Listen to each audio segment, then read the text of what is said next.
ఓం శ్రీ వెంకటేశాయ నమః. అందరికీ నమస్కారం అండి.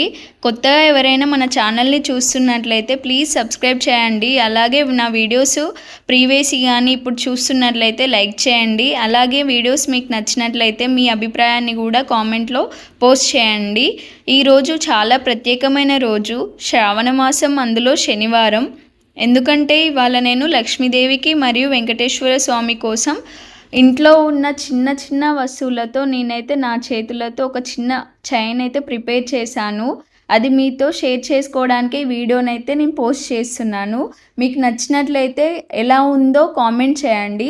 మనం ప్రతి శుభకార్యానికి ముందు దేవతలను అలంకరించడం మన సాంప్రదాయం. ఇది దేవుడికి మనం అందజేస్తున్న ప్రేమ, శ్రద్ధ, భక్తి ఈ అలంకారంలో ప్రతిఫలిస్తుంది. ఈరోజు మన చేతితో చేసిన చైన్ని స్వామివారికి మరియు అమ్మవారికి అలంకరించబోతున్నాం. ఇది కేవలం అలంకారం మాత్రమే కాదు, మన భక్తిని చూపించే ఒక విధానం.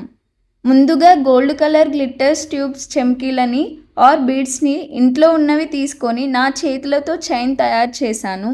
ఒక్కో బీడ్ పెట్టేటప్పుడు కూడా ఆ స్వామిని గుర్తు చేసుకుంటూ మంచి సంకల్పంతో తయారు చేయడం జరిగింది.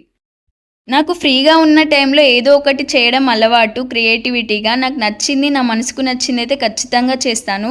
అది పెయింటింగ్ వేయడమే కావచ్చు, రంగోలీ డిజైన్స్ వేయడమే కావచ్చు, ఇలా ఏదో ఒకటి తయారు చేస్తూ ఉంటాను. లేకపోతే రిక్కీ కోసం ఏదైనా ఫుడ్ ప్రిపేర్ చేస్తూ ఉంటాను. ఇవాళ నేను పూజ చేస్తుంటే దేవుడి కోసం ఏదో ఒకటి చేయాలనిపించింది. అందులో భాగమే ఈ చైన్ తయారు చేయడం. ప్రతి ఉదయం మన జీవితంలో దేవుని వరం లాంటిది.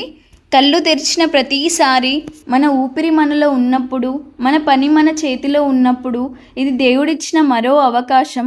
మనకు తెలిసి తెలియకపోయినా మన జీవితానికి ఒక దారి ఉంది, ఒక ధ్యేయం ఉంది. కానీ చాలాసార్లు మధ్యలో ఆగిపోవాల్సి వస్తుంది. ఎందుకంటే మనకున్న సమస్యలు పెద్దగా కనిపిస్తాయి, మన ఎనర్జీ చిన్నగా కనిపిస్తుంది. మన ప్రయత్నం ఎప్పుడు ఎలా ఉండాలి అంటే చీకటిలో ఉన్న ఒక కొవ్వొత్తి వెలుతురు చాలు అన్నట్లుగా. మన జీవితం అంతా ఒక యాత్ర. ఈ యాత్రలో విజయం ఉండొచ్చు, అపజయం ఉండొచ్చు, కానీ మన నమ్మకం మాత్రం శాశ్వతం కావాలి. నేడు మనం చిన్న ప్రయత్నం చేస్తేనే రేపు అది పెద్ద ఫలితాన్ని ఇస్తుంది. మనకు దారి చూపించేది దేవుడే, కానీ ఆ దారిలో నడిచేది మనమే. మన విశ్వాసం మనకు తోడు, మన నమ్మకం మన బలం. ప్రతిరోజు మంచి ఆలోచనలతో మీతో పాటు ఉండేందుకు ప్రయత్నిస్తాను. ఈ వీడియో మీకు నచ్చితే లైక్ చేయండి, షేర్ చేయండి, సబ్స్క్రైబ్ చేయడం మాత్రం అస్సలు మర్చిపోవద్దు. భక్తితో చేసిన ప్రతి పనికి దేవుడు ఆశీస్సులు తప్పకుండా ఉంటాయి. ఏ దేవుడైనా సరే మన మనసును పెట్టి ప్రార్థన చేస్తే అది తప్పకుండా మనల్ని మారుస్తుంది, మన భయాల్ని తొలగిస్తుంది, మన ప్రయాణానికి శక్తినిస్తుంది. అదే నేను గట్టిగా నమ్ముతున్నాను. యూట్యూబ్ ఛానల్ పెట్టడానికి కూడా మెయిన్ రీజన్ అదే.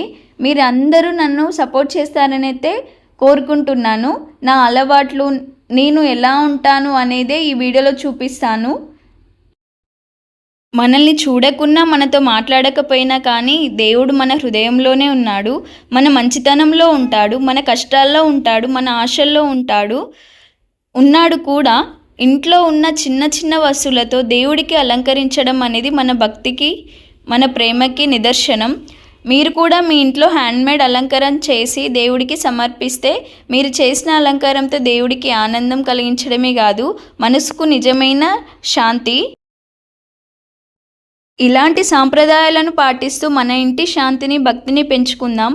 మీరు కూడా ఇంట్లో ఉన్న చైన్ కానీ చిన్న చిన్న పూలతోనో గజ్జలతోనో ఏదైనా చిన్న వస్తువులతోనే అలంకరించండి. ఇది దేవుడికి పెద్ద అలంకారం.